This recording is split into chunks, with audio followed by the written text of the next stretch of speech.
Martino. Le cauchemar de tous les woke. Alors, on se pose beaucoup de questions autour du fameux fiasco de SACLIC. On sait qu'il y a une commission, justement, d'enquête publique. Nous allons en parler avec M. Joël Arsenault, député des Îles-de-la-Madeleine pour le Parti québécois. Bonjour, M. Arsenault. Bonjour, M. Martineau. Alors, tout d'abord, bravo, félicitations. Vous avez maintenant une 5e mousquetaire au PQ, c'est très bien. Premièrement, est-ce que M. Bonnardel devrait démissionner et si oui, pourquoi? On pense qu'il doit démissionner pour une raison principale, c'est qu'il était tout à fait au courant des dépassements de coûts initiaux en 2021. Il a eu maintenant, on le sait, il a eu une rencontre au cours de laquelle on lui a présenté une augmentation des coûts, un dépassement de coûts. En fait, le projet qui devait coûter un total d'environ 440 millions de dollars, 438 millions de dollars, il était déjà rendu à 682 millions de dollars. Et on rapporte dans l'article du Devoir de ce matin qu'il a même piqué une colère en disant « ça n'a pas de bon sens ». J'exige un suivi mensuel sur ce dossier-là. Et quand le rapport de la vérificatrice générale a été déposé il y a quelques semaines, il a prétendu qu'il était au courant de rien et qu'on lui avait menti. Alors là, il nous manque d'informations entre le moment où il a été informé, il a vu le dépassement de coûts, qu'il a demandé un suivi, puis le moment où il dit « je suis pas au courant de rien ». Écoutez, c'est pas crédible.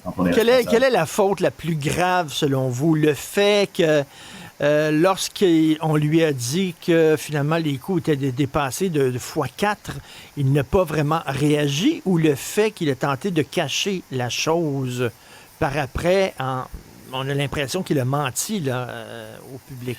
Je dirais que le plus grave, évidemment, c'est de ne pas dire la vérité. Le plus grave, c'est de mentir ou de prétendre qu'on n'était pas au courant. Faute avouée est à moitié pardonnée. Une fois qu'on a dit, mettons qu'on refait l'histoire un peu et que le ministre est informé de la situation et on le rassure en disant, écoutez, il y a un premier dépassement de coûts, mais pour le reste, fiez-vous sur nous, ça va bien aller. Qu'il a fait son suivi et qu'effectivement, il s'avère que les informations qu'il a obtenues étaient faussées. Là, on dit, écoutez, là, à un moment donné, on ne peut pas se prémunir contre la malhonnêteté ou la fraude de ses collaborateurs ou de ses intervenants.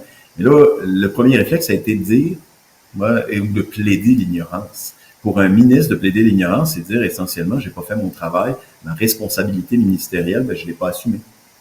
Et là, on se demande, ça va prendre combien de têtes qui vont tomber dans le panier là, pour que l'opposition soit satisfaite? Là, il y a eu la tête d'Éric Kerr, la tête de M. Bonnardel. Après ça va être quoi, Mme Guilbeault? En fait, moi, je vous rappelle que le premier ministre lui-même a mentionné que s'il avait des informations à l'effet que des gens n'avaient pas agi dans le sens de la transparence ou dans le respect des responsabilités qui leur incombent, qu'il agirait et qu'ils en subiraient les conséquences. C'est exactement ce qu'on demande. Nous, on n'est pas à faire une collection de têtes ministérielles qui vont rouler. On dit que la responsabilité ministérielle doit être assumée. Et lorsqu'on a un dépassement de coût d'un demi-milliard de dollars, alors que vous savez qu'on a un déficit historique et qu'on doit couper 1,5 milliard dans la santé, il y a quelqu'un qui doit assumer la responsabilité de ce dépassement de coût. Et si on invoque qu'on n'était pas au courant, il faut savoir pourquoi. Mais si ensuite, en creusant, on s'aperçoit qu'ils étaient pas mal au courant, puis qu'ils avaient dit on va faire un suivi pendant les prochains mois, et qu'ils ne l'ont pas fait ou ne l'ont pas fait suffisamment attentivement, puis que le déficit s'est creusé, puis que le dépassement de coût s'est avéré, puis qu'on a gaspillé l'argent du public. Je pense qu'il faut qu'ils en prennent la responsabilité, qu'ils l'assument, puis qu'ils démissionnent. Et là, la nomination de M. Galland, le juge Denis Galland, à la tête de cette commission d'enquête publique là, sur le fiasco de la SACLIC, il y a des gens qui se posent des questions en disant M.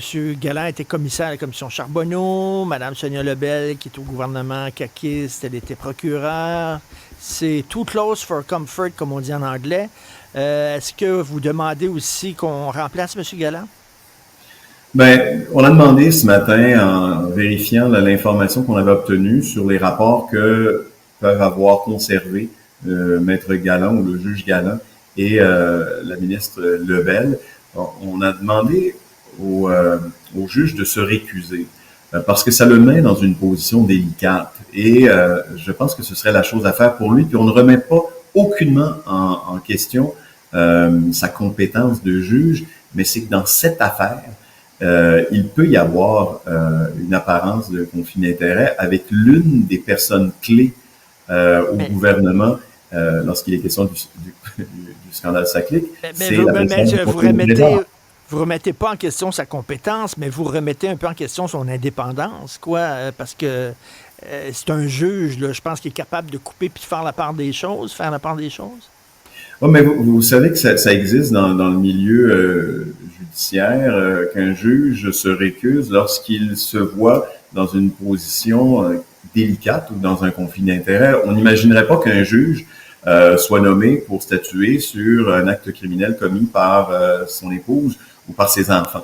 Il disait, ben non, je suis en conflit d'intérêts parce que je les aime, je les connais bien. Même dans le cas d'un certain lien d'amitié, c'est un peu la même chose qu'on veut éviter. Et puis, ce qu'on reproche au gouvernement, c'est de pas en avoir discuté avec les oppositions. Dès le départ, quand le premier ministre a annoncé la commission, il a dit, j'ai confié le mandat au secrétaire général de s'inspirer des propositions de l'opposition pour concocter le mandat puis la suite des choses.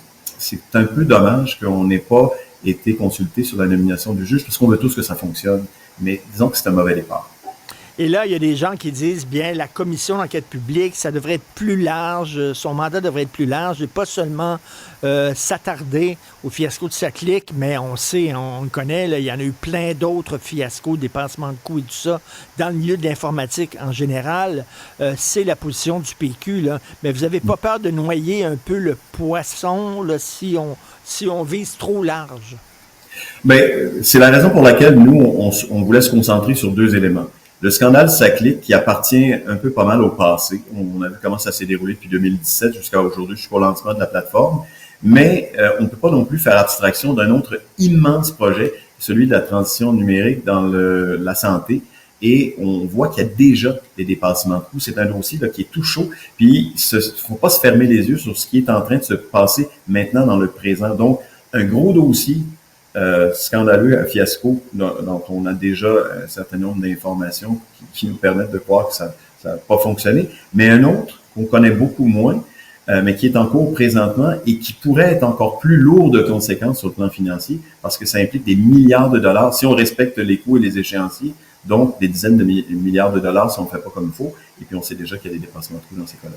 Et en terminant, M. Joël Arsenault, j'aimerais que vous m'éclairiez un peu, parce que j'ai toujours cru que le PQ, avec Paul Saint-Pierre Plamondon, disait dans un premier mandat du PQ, d'un gouvernement péquiste, il va y avoir un référendum. Là, on dirait que, je sais pas, j'ai l'impression que vous essayez de reculer au PQ, d'essayer de retarder cet échéancier-là. Est-ce qu'il y a un changement dans votre approche? Est-ce qu'il va y avoir un référendum sur la souveraineté du Québec au cours d'un premier mandat péquiste? Définitivement, c'est l'engagement de Paul Saint-Pierre Plamondon, c'est l'engagement de tous ceux qui militent au Parti québécois, j'en suis convaincu. Ce qu'on a tout simplement dit au cours des dernières semaines, c'est que c'est un mandat, c'est 4 ans. Donc, de vouloir faire croire que dans le cadre d'une élection partielle, il y allait avoir un processus référendaire qui allait s'enclencher à partir du mois d'avril 2025, alors qu'on n'est même pas au pouvoir, mais c'était prendre les gens pour des valises. Mais le jour où les Québécois nous accorderont leur confiance en 2026, dans les 4 années qui vont suivre, il y aura une consultation